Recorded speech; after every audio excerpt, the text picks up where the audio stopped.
Assalamualaikum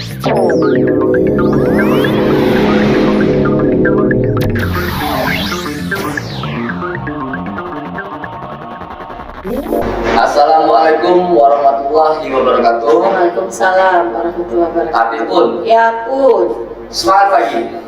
Kembali lagi dengan saya Gerard Pratama di acara yang kita tunggu-tunggu, apalagi kalau bukan ngopi, ngobrol penuh inspirasi. Di episode kali ini kita akan membahas tentang kesehatan reproduksi remaja. Bagi sebagian masyarakat atau remaja mungkin membahas tentang kesehatan reproduksi ini tabu ya kan menurutnya, atau kata orang Jawa sih saru. Saru ya. Tapi sebenarnya sangat penting untuk membahas tentang kesehatan reproduksi, apalagi bagi remaja. Untuk membahas lebih lanjut, mungkin bisa kita langsung aja ke narasumber kita. Di sini ada Dr. Evi Kurniawati, Magister Sains. Saya ya. Gimana dokter pagi ini kabarnya dokter? Oke, alhamdulillah sehat. Insya Allah semangat terus ya dokter ya. Insya Allah. Jadi gini dok, terkait dengan tema kita pada hari Ya. ini, yaitu kesehatan reproduksi remaja. Mungkin di sini dokter bisa memberikan informasi atau memberikan pemahaman kepada remaja-remaja saat ini ya dok ya. Ya. Menurut dokter, apa sih dok yang dimaksud dengan kesehatan reproduksi? Ya, sesuai dengan kata-katanya, kesehatan reproduksi adalah menyangkut tentang kesehatan baik fisik, psikis, dan sosial ya, yang berkaitan dengan organ reproduksi baik laki-laki maupun perempuan. Jadi sifatnya utuh ya, mulai dari kesehatan secara fisik dan psikis ya. Ya. Kalau untuk tepatnya kita itu memberi pemahaman kepada remaja itu di usia berapa ya dok ya? Iya, pemahaman kesehatan reproduksi remaja ini harus sedini mungkin ya. Kalau dulu mungkin di zamannya saya masih kecil, kita masih tabu membicarakan masalah kesehatan reproduksi ya. Kita mau nanya malu gitu ya. Tapi sekarang kita sudah berada pada zaman di mana memang kesehatan reproduksi itu harus diketahui sedini mungkin. Tujuannya adalah agar tidak terjadi penyimpangan ya, penyimpangan seksual misalnya, ataupun gangguan-gangguan yang akibatnya akan menjurus kepada komplikasi yang bisa membahayakan kesehatan.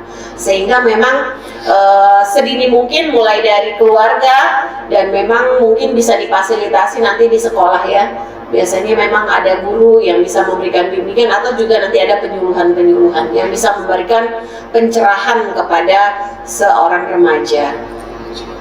Berarti gini dok ya, kalau dari anaknya tidak mau terbuka kepada orang tuanya, kemungkinan bisa orang tuanya yang ngajak ngobrol anaknya gitu dok ya. Iya, karena mungkin dengan cara itu kita bisa tahu dok. Iya benar. Jadi memang kalau misalnya anak ini mungkin misalnya dia berada pada situasi dia baru menstruasi, dia akan malu, dia akan sembunyi-sembunyi.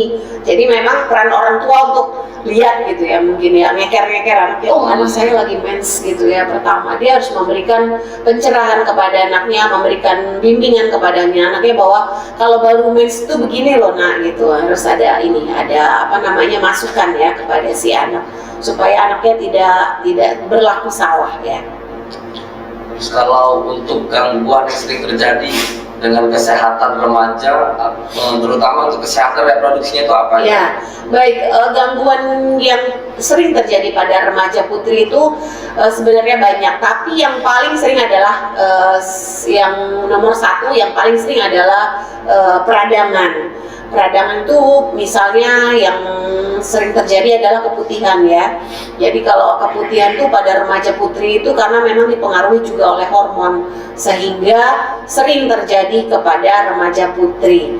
Kemudian yang kedua yang banyak juga terjadi adalah gangguan menstruasi. Kadang-kadang remaja putri itu karena memang usianya masih di bawah 18 tahun, di mana organ-organ reproduksinya belum berkembang dengan baik, belum sempurna, sehingga sering terjadi gangguan di mana misalnya dia bulan ini dapat, nanti bulan depan dia nggak dapat, kemudian kadang 2-3 bulan berikutnya dia nggak dapat lagi.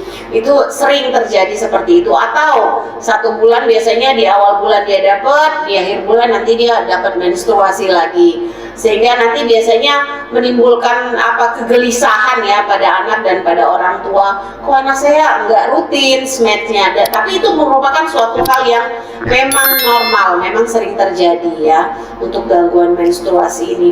Kemudian yang ketiga juga sering terjadi ada perdarahan, mungkin perdarahannya jadi lebih banyak, lebih sedikit gitu ya. Itu juga sering terjadi. 3 kasus itu adalah yang banyak ditemui sebagai gangguan yang terjadi pada remaja putri. Kalau untuk remaja pria dok? Kalau remaja pria biasanya terkait karena memang remaja pria ini simpel ya, mungkin ya nggak kayak wanita gitu kan ya. Kalau kita kan, kalau wanita itu kan khusus ada organ berkemihnya, terus ada organ untuk reproduksinya. Kalau laki-laki kan satu ya, jadi memang lebih simpel. Kalau laki-laki biasanya gangguan tuh kalau kayak kurang minum, dia akan mengalami nyeri pada saat berkemih ya kan. Sakit kencing, atau mungkin yang bisa dibilang kencingnya itu dia 10 menit kencing, 10 menit kencing yang kayak kalau istilah saya beser itu juga karena infeksi, atau mungkin juga karena dia mungkin mencucinya tidak bersih sehingga bisa mengakibatkan gangguan daripada infeksi pada pria ya. Dan biasanya dia mengalami kelaminnya kadang kan suka nyeri, kemerahan gitu ya. Itu yang paling sering ditemui di klinik.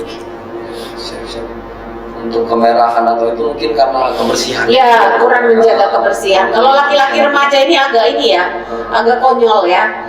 Celana set A, set B gitu. Kalau nggak dilihat oleh orang tuanya, sehingga menimbulkan gatel mungkin ya macam-macam seperti itulah ya. Terus kalau untuk menjaga kesehatan reproduksi remaja itu dok ya, gimana dok? Iya, terkait dengan gangguan tadi ya yang sering ditemukan pada remaja, yang pertama adalah keputihan. Keputihan ini memang harus diusahakan untuk menjaga kebersihan. Yang pertama adalah kita harus memberikan pengertian kepada remaja harus mengganti celana ya kan setiap hari, minimal paling tidak setiap hari, atau sebaiknya sehari itu 2 kali, pagi dan sore. Kemudian memakai celana yang menyerap keringat ya. Kalau tidak menyerap keringat, dia akan menimbulkan kelembaban di sekitar area kewanitaan maupun area pria, sehingga akan menimbulkan gangguan kayak kurak, gatal, jamur. Kalau pada wanita untuk keputihan lebih banyak kepada jamur biasanya ya, karena memang jamur itu senang dengan daerah-daerah lembab, sehingga kalau daerah lembab jamur bersarang di situ. Dan biasanya gatalnya tuh luar biasa. Dan jamur juga karena dia suka lembab, makanya kita sebaiknya memakai celana yang menyerap keringat ya. Kemudian kita juga sebaiknya, apalagi untuk wanita, kalau setelah cebok gitu ya, harus memakai handuk atau tisu sehingga meyakinkan bahwa bersih dan kering. Karena kalau dia tidak kering, itu akan juga akan menimbulkan atau mengundang daripada jamur berkembang biak ya. Mungkin itu yang diperlukan ya. Pada usia berapa sih dok yang sebenarnya sangat rentan gitu dok, untuk remaja atau untuk yang dewasa sering terganggu kesehatan reproduksi itu dok? Iya, kalau kita bicara untuk wanita, gangguan itu biasanya ada 2 periode. Kalau pada wanita biasanya dari mulai dia pertama mulai dari 8 tahun ya sampai dengan usia dia sekitar usia menstruasi itu mungkin sekitar ada yang 15 tahun ya, atau sampai usia 18 tahun. Jadi di fase awal usia 8 sampai 20 tahun tuh biasanya wanita akan mengalami gangguan mensnya terganggu karena memang hormonalnya belum berkembang dengan baik ya kan. Biasanya dia akan mengalami mens, ya itu tadi yang seperti saya sebutkan di depan. Kadang sekali datang, kadang nggak datang, kadang 3 bulan datang itu berturut-turut, terus nanti berikutnya 2 bulan berikutnya nggak datang. Itu yang sering terjadi gangguan. Kemudian juga sering mengalami keputihan itu kan di usia-usia seperti itu karena memang mereka belum paham ya bagaimana cara menanggulangi, atau kalau misalnya mereka mengalami keputihan itu harus bertanya atau seperti apa, mereka belum paham. Itu yang biasanya banyak. Jadi memang mereka akan bingung ya. Tapi kalau memang hubungan dengan orang tua itu baik, ikatan emosional baik, biasanya mereka akan menanyakan kenapa sih saya begini, kenapa kok saya gatel gitu ya, di kemaluan misalnya, mereka akan bertanya.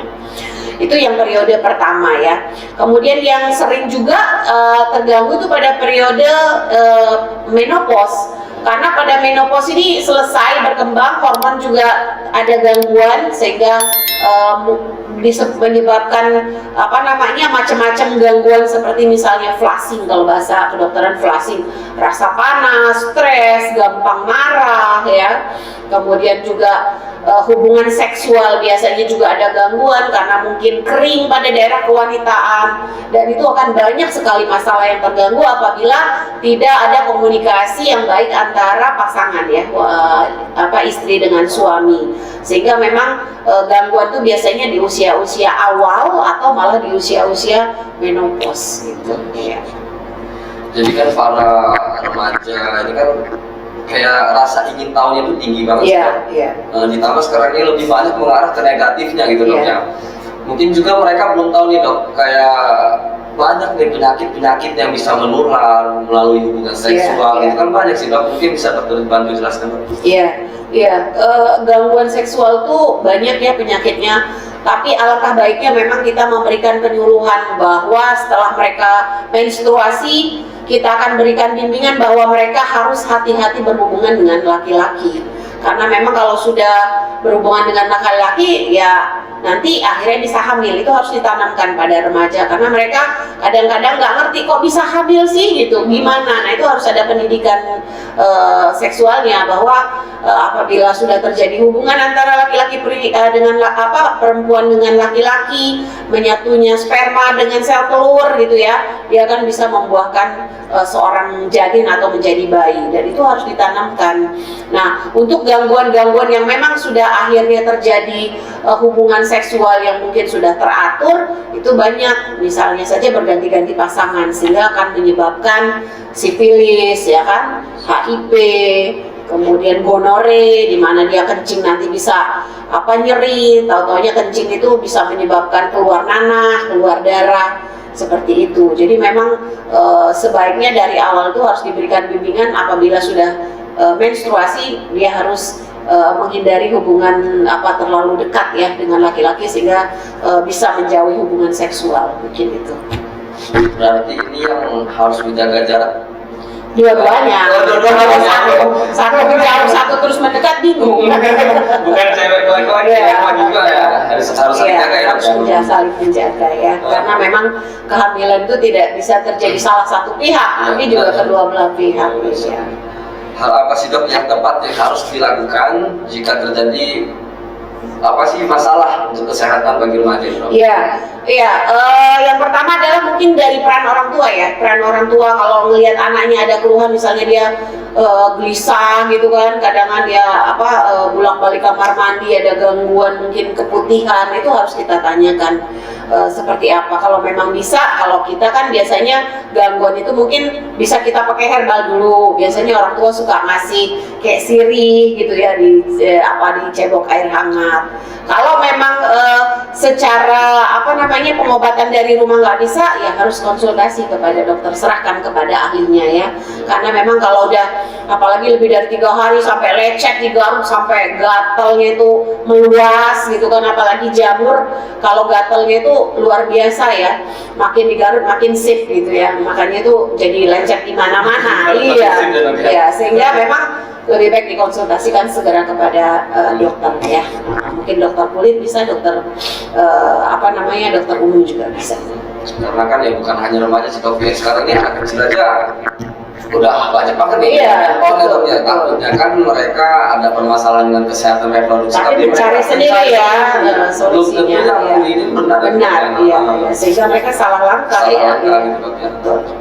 Ya mungkin cukup dok untuk obrolan kita pada pagi hari ini. Terima kasih banyak untuk dokter. Ya, sama-sama. Memberikan informasi yang sangat bermanfaat buat kita semua. Semoga dokter selalu diberikan kesehatan ya dok ya. Amin ya Allah. Untuk teman-teman semua, jangan lupa dukung terus channel YouTube PMI Lampung dengan cara tekan tombol like, comment, dan subscribe di bawah ini nih ya. Untuk masyarakat Lampung yang ingin menggunakan fasilitas rumah singgah Siger PMI Provinsi Lampung, silakan menghubungi call center PMI Lampung, nomornya 0811 7979 972. Khusus untuk pasien rumah sakit Abdul Muluk. Ya, sekian, terima kasih. Wassalamualaikum warahmatullahi wabarakatuh. Waalaikumsalam warahmatullahi wabarakatuh.